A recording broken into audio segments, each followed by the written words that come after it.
매일매일 책 읽는 습관을 기르자 11월 15일 시작합니다.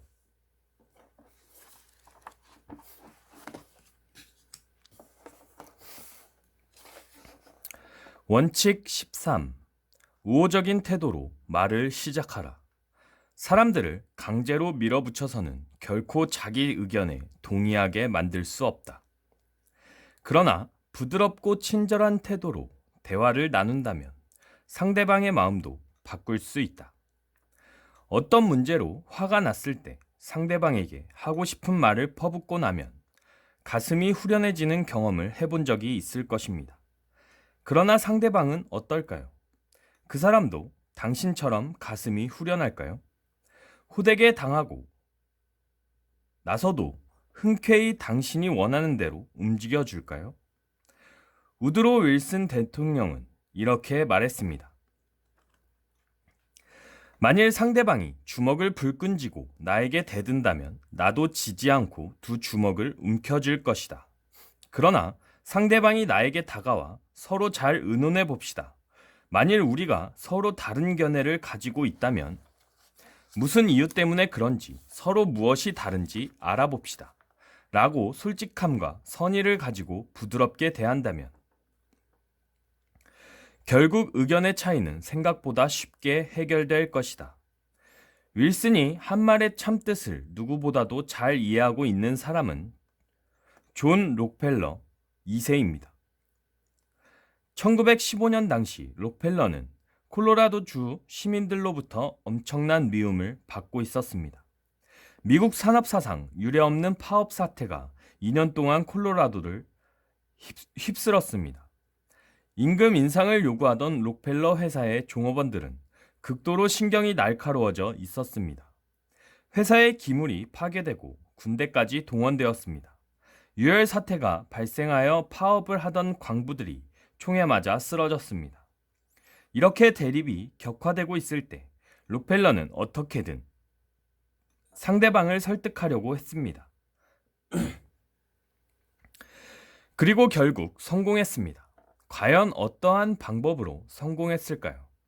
록펠러는 수주일에 걸쳐 사람들과 화해를 한 다음 노조 측의 대표자들을 모아놓고 연설을 했습니다. 이 연설은 록펠러를 삼킬 듯한 증오의 파도를 가라앉혔을 뿐만 아니라 록펠러의 추종 세력까지 만들어냈습니다. 그는 매우 우호적인 방법으로 사실을 있는 그대로 말했기 때문에 그토록 적대적이었던 노동자들이 파업을 철회하고 임금 인상 문제에 대해 한마디도 언급하지 않은 채 각자의 일터로 돌아갔습니다. 그 놀라운 연설의 서두는 다음과 같이 시작됩니다. 바로 며칠 전만 해도 자기를 사과나무에 목매달고 싶어 했던 사람들을 향한 연설이었음을 염두에 두고 읽어보도록 합시다. 그는 자선단체에서 연설하는 것보다 더 다정하고 부드럽게 말했습니다. 록펠러의 연설은 나는 이 자리에 서게 된 것이 자랑스럽다. 거나 여러분의 가정을 방문하여 많은 가족을 만나보았고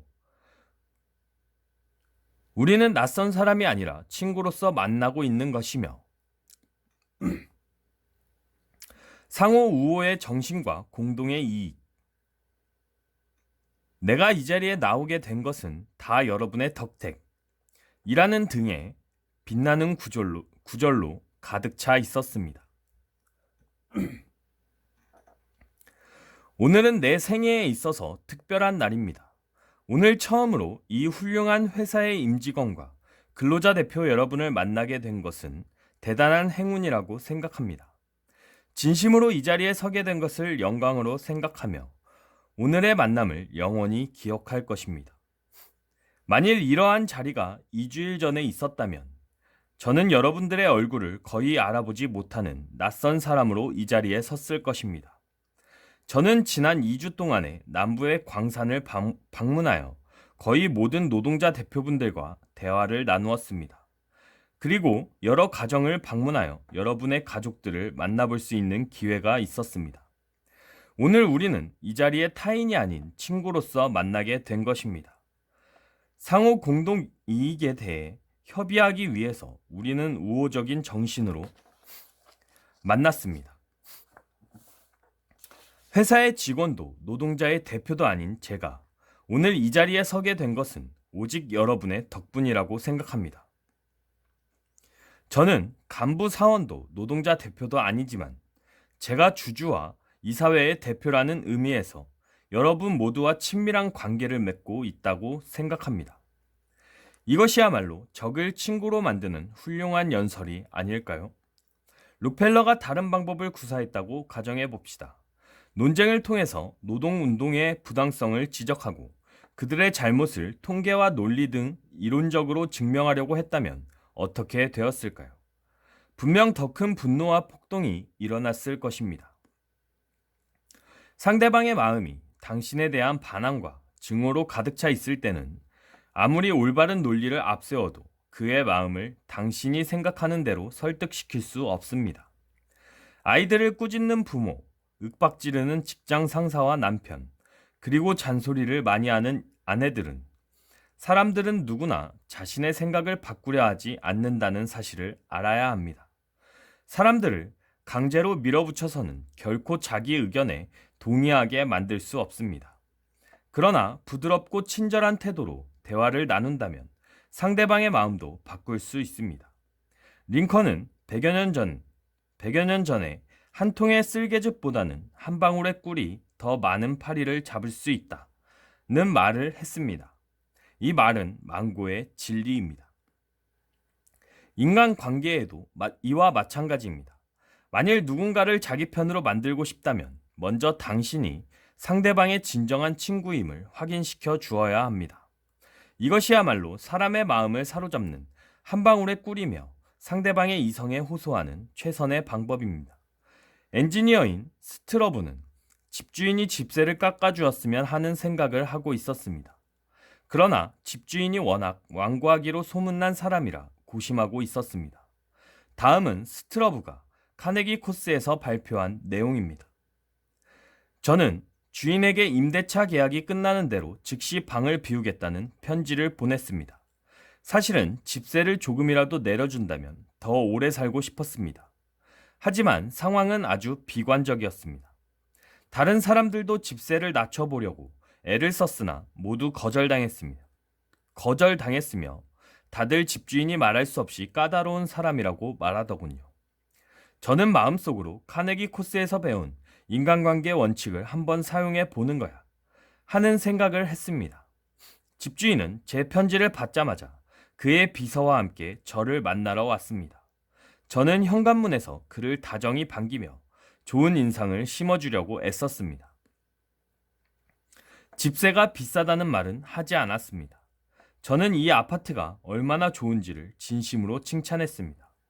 그리고 집주인이 건물을 관리하는 방법에 대해 찬사를 하면서 1년 정도 더 살고 싶지만 그럴 형편이 못 된다고 말했습니다. 집주인은 세입자에게 이런 호의적인 말을 들은 적이 없었던지 아주 기분 좋은 표정이었습니다.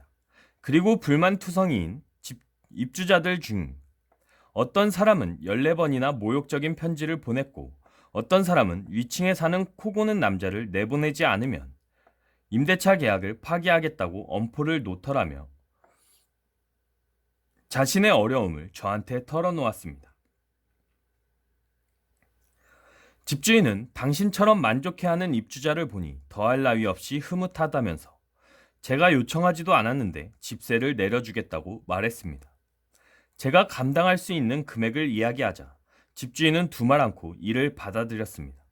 게다가 놀랍게도 방을 나가면서 실내 장식을 바꿔드리고 싶은데 필요한 부분이 있다면 말씀해 주세요 라고 묻는 것이었습니다. 만일 제가 다른 입주자들과 마찬가지 방법을 썼다면 저 역시 그들과 마찬가지로 실패했을 겁니다. 저는 우호적이고 겸손하며 감사하는 마음을 보여줌으로써 성공했습니다. 어린 시절 해와 바람이 서로 힘자랑을 하는 동화를 읽은 적이 있습니다. 해와 바람은 누가 더 힘이 센지 서로 말다툼을 벌였는데 바람이 해에게 말했습니다. 내가 너보다 더 힘이 강하다는 것을 보여주지. 저 밑에 코트를 입고 가는 나그네가 보이지? 내가 너보다 빨리 저 나그네의 옷을 벗길 수 있어. 해는 잠시 동안 구름 뒤에 숨었습니다.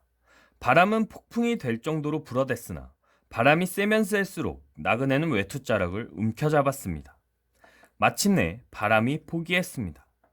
이번에는 해가 구름 사이로 얼굴을 내밀고 나그네에게 다정한 미소를 보냈습니다. 나그네는 이마에 땀을 닦으면서 외투를 벗었습니다. 그때 해는 온화하고 친절함이 노여움과 강압보다 더 강하다고 말했습니다. 이솝은 크리서스 왕궁에서 일하던 그리스 노예였는데 기원전 600년의 불후의 명작을 썼습니다. 인간의 본성에 대한 이솝의 이야기는 지금까지도 우리에게 필요한 진리로 남아 있습니다. 해는 바람보다 빨리 당신의 옷을 벗길 수 있습니다. 친절하고 감사하는 마음과 우호적인 방법은 세상의 어떤 노여움보다도 쉽게 사람의 마음을 움직이게 합니다.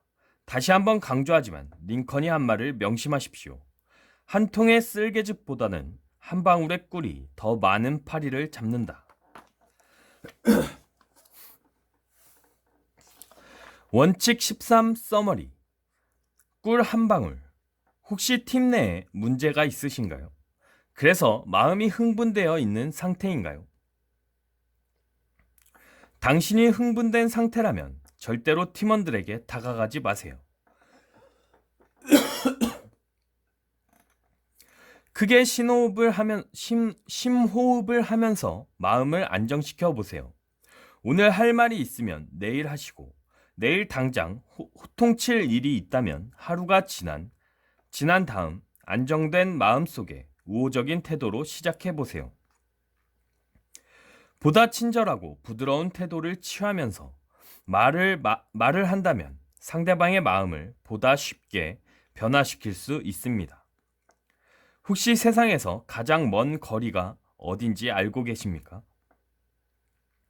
흥미롭게도 세상에서 가장 먼 거리는 머리에서 발까지랍니다. 카네기 원칙을 지켜가는 데 있어 가장 중요한 것은 Learning by doing입니다. 다시 말해서 실천을 하느냐, 머리로만 알고 있느냐 하는 것입니다. 한 통의 쓸개즙보다는 한 방울의 꿀이 더 많은 파리를 잡는다. 행동으로 옮겨보세요. Move into action. 매월 13일은 성공의 열쇠를 쥐는 날입니다. 당신이 만약 어떤 회사의 제품을 사용하는데 고객 서비스가 엉망이었다면 어떻게 하시겠습니까? 당장 소리를 치는 대신 먼저 우호적인 대화를 통해 시작해 보세요. 그리고 나서 그 회사의 다른 칭찬할 만한 점을 찾아서 이야기하세요. 그 다음 개선되었으면 하는 사항을 이야기한다면 좋은 결과를 얻을 수 있습니다.